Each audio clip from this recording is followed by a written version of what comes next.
ebigambo byatuwadde oyo muganda waffe Ibrahimu Ssebunya bwatyo bwalabise mu lugendo lwe Allah tabaraka wataala lweyamutigikira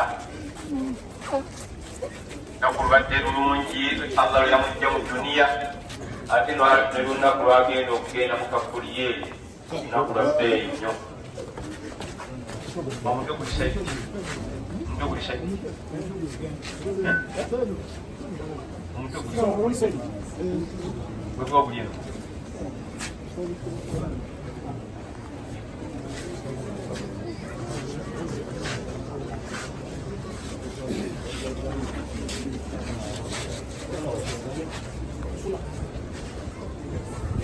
ono muganda waffe Ibrahimu Ssebunya mubbi w'essomero lino Allah bwe yajjuludde olunaku lw'eggulo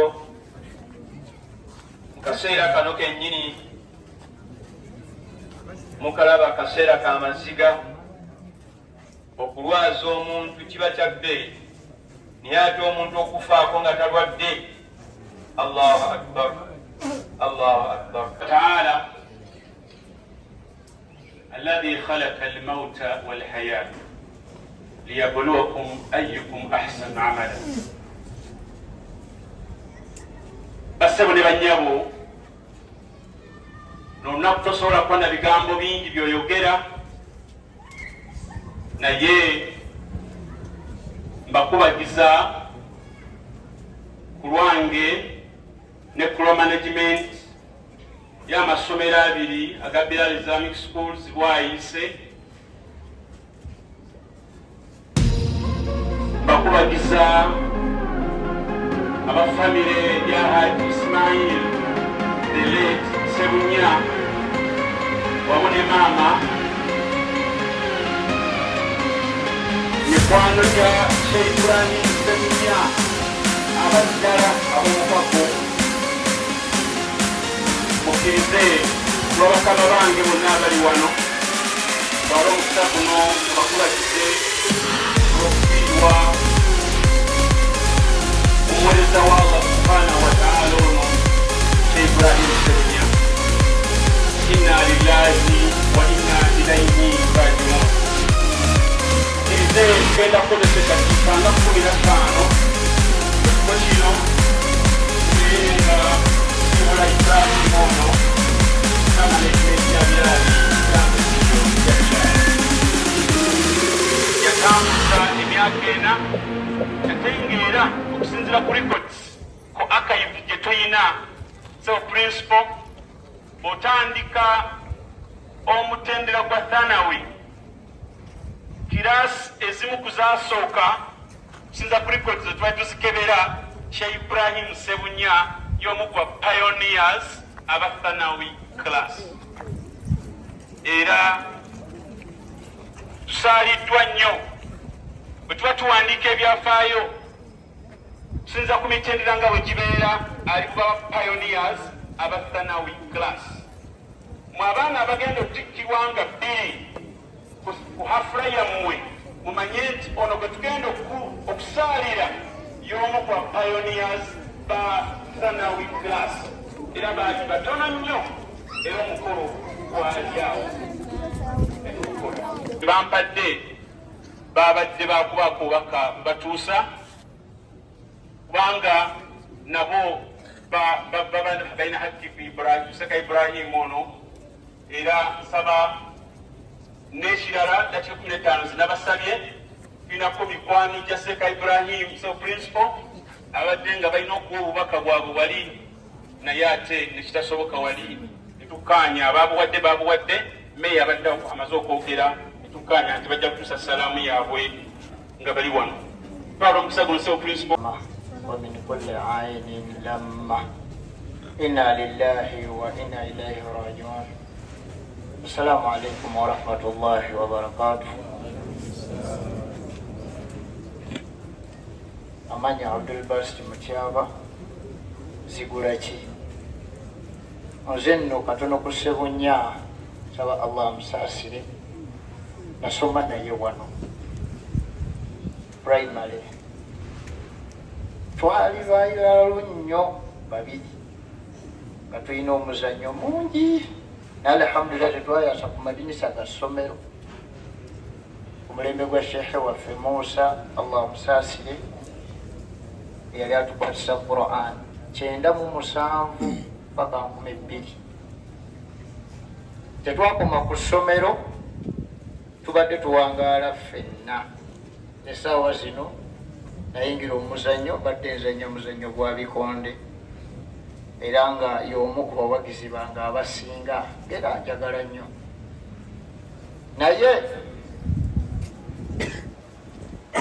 mwe abaana ab'essomero ddala abasiraamu bw'omanyi oli musiraamu kino ffe si kidya kubanga Allah subhanahu wa ta'ala atugamba kullu nafsi dha'iqatul numiddwa nnyo naye nsaba Allah kubanga obbiiwo bwe tubadde nga twesisinkana nga twegwa bifuba okulaba ku muganda wo we musomye okuva primary nemuyingira emyaka ng'atera mukyeraba ate nga muwalimuwo ng'ate muwabuuziwo mu nsonga ezimu ez'eddiini kuba yansingako ya alhamdulillah n'atambula naye ensi eno temuli akthiru min dhikri hadhimu ladhat tugifumiitirizeeko nnyo tufumiitirizeku oyo awoomerera ebikola ki hadhimu ladhat akayisa ebiwoomerera wombaka salama atugamba ti mwewusi kyoyinza okufunamu nnyo nga kikuganyulwa n'obeera n'amalala y'omukyalo omulongoofu omutya Allah ani amulina awanika emikono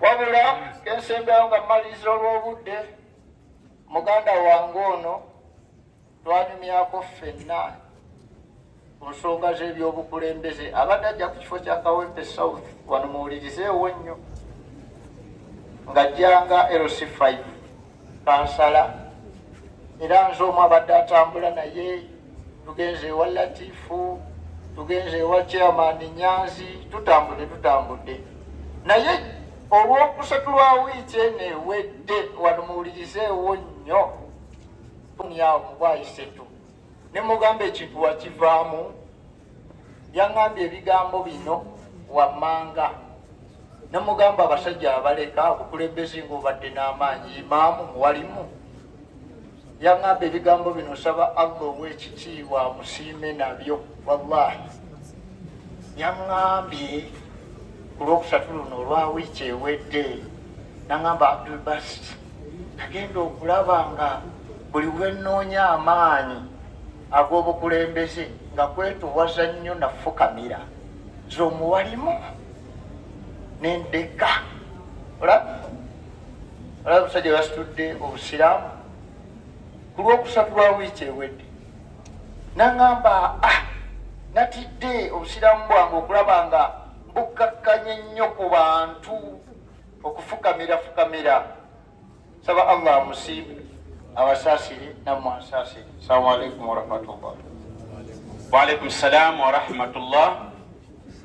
Abdul Basit akuŋŋaanyiza obubaka bawudi bakungubazi bannaffe mwenna sebo ow'ettwale bakulembeze mwenna sebo principal kadde wange era mukwano gwange kaseera sika bigambo bingi tukkiriza nti Katonda yakoze okusalawo n'atutwalako muganda waffe ebigambo ebisinga mbyogedde wali naye sobola butayogerayo bigambo bibiri eri naddala abaana bano mu byenjogedde ebingi njogedde ku muganda waffe bw'abadde abadde mukulembeze naye abadde wa mazima ekisooka okumwogerako bw'asalawo nti ajja kuba mukwano gwo wadde toli wanzikiriza ye naye ng'akwagala n'omutima gwe gwonna. Maulana abadde mukwano gwange nga njagala n'omutima gwe gwonna. Maulana abadde wa mazima, abadde wa mazima mu buli kyakola ng'akikolera mu mazima. Era senga tekibadde ekyo oba tosobola kulaba bantu bonna omunaba mutunuddeko emabega mujja kulaba abantu negye tubadde ne buwayise tali kyekimu ng'aviiriddwako Maulana. Kyetuyigamu ngaffe abaliwo kati tetulekera okukola bulungi kubanga abadde akola bulungi. Tufube okulaba nga tukolerera olunaku lwaffe nga luno nga lubadde naffe lututuuseeko. Engeri yokka gye tusobola okubeera olulungi ng'obadde walwetegekeramu. Engeri gy'olwetegekeramu bwe kutambula obulungi, bwe kubeera ow'amazima eri mikwano gyo n'obeera ng'abantu basobola okwogerako nti obadde wa mazima. Omuntu omu, omwana omu omuvubuka yali muto, waliwo omusajja yali afudde, yali musajja mukadde. Ne baleeta ekyana kito kyali kya myaka nga 4, kyali kizzukulu kye. Ne bakibuuza kiki ky'oyinza okwogera ku kiseera kino. Kyatunula ku jeneza ng'eyo bwe mugiraba nekigamba ebigambo, nekyogera ebigambo bitono nnyo, nekigamba you have been a good man. You've been a good what? A good man. Nekitambula. Statement nga ya bigambo bitono naye ng'erimu byonna n'agamba abadde musajja mulungi. Kyetusobola okwogera ku Maulana abadde musajja mulungi. Mukama abagumye. Biri abafamire ya Sheikh Ssebunya bansabye tuse obubaka obwebaza bo bagenze eri ffe batutwasiza maiti naye batugaye tutuuka ku Birali Ssebo tukwebaze okukkiriza kuba twakubidde essimu ssaawa 8 Ssebo Sekasa ne tribe tubeebaza ne bamasheeka abakulu ne bamasheeka abatwala ekifo kino okubeera tubatuukako ku nsonga z'abaana abaasomera wano mutwanguyira basiimu nnyo. Nsonga ey'okubiri mukama wange njagala egenda eri abayizi bano nagibagambako nga tuzze okuzika okusalira Sheikh Kamadabbo ne mbagamba nti abaana abasomera ku Birali mulina golodi naye temukola ki temumanyi ffe twegomba okuba nti tetwasomerako wano kubanga ekirabo kibawa abaana abaasomera wano kubasaalira n'ebirala nolwekyo essomero lino mulyenyumirizeemu aba Birali kamange n'ebigambo ebyo Ssebo okkiriza omuzindaalo nguzzeeyo ewaji Shafiq Ssebo fadal Rasulillahi sallallahu alaihi wasallam. Wakitiibwa principal mashayikh baganda bange abakola mu kifo kino n'okusomesa abaddu ba Katonda mwenna abanyabo ne bassebo akakiiko akateesiteesi ku nsonga ya muganda waffe Ssebunya. Assalamu alaikum warahmatullahi wabarakatuh. Ssebunya ono nze namumanya mu 2014 etwali wa pulezidenti wa Uganda bamuleeta nga guest speaker newunya nnyo omuvubuka mu myaka egyo okumuleeta mukolo okukuŋŋanya abantu 8,000 naye nga bamulonda nga yasaanidde okwogera ebigambo mu maaso ga pulezidenti w'eggwanga. Nafunye omukisa nensomako naye ekiguli mu IUIU masters degree mu public administration. Myaka 3 gye mbadde naye nga ndaba musajja jasabiku ate omunnaddiini mbadde naye mu struggle gambo nga bwe mubiwulira. N'olwekyo fiiriddwa nnyo omusajja omukozi ate omumalirivu. Tulabye nnyo omma yaffe okugwamu egenda ebeebeesebengerera bwetyo. Naye tusaba Katonda amusaasire safaari yatambudde, naye nga neebaza nnyo abasomesa baawala enteekateeka ennungi gye muteekateeka abaana abo baweesa ekifaananyi nti ddala abantu bava wano nga doozi bazikoze eki bazifunye eddala enki entuufu. Nolwekyo obugambo bwange njabukomyawo naye nga nsaasira nnyo Hajjati. Omwana ono namwagala nnyo namukumiriza nnyo awase, nalwana nnyo naye akole ki awase. Nolwekyo tayinza okugamba abavubuka mukole be mulina okukola mu budde, temulindiriza nnyo nditwaladde naafa takoze eki. Salaamu alaikum. Waalaikum salam wa rahmatullahi barakatuh. Tibwa omukulu w'ettwalo kimanyi nze Issebunya bwe yafa kikutuko mangu mangu, ate principal abane mutabani Allah nakyo nakireeta nga nakyo kya mangu mangu. Kale kigambo kinene nnyo naye nga tubeebaziza mwenna. Kaseera kano mukkirize eddakiika esigaddeyo mpite principal atuse obubaka we era yagenda otukulemberamu mu kusaalira muganda waffe.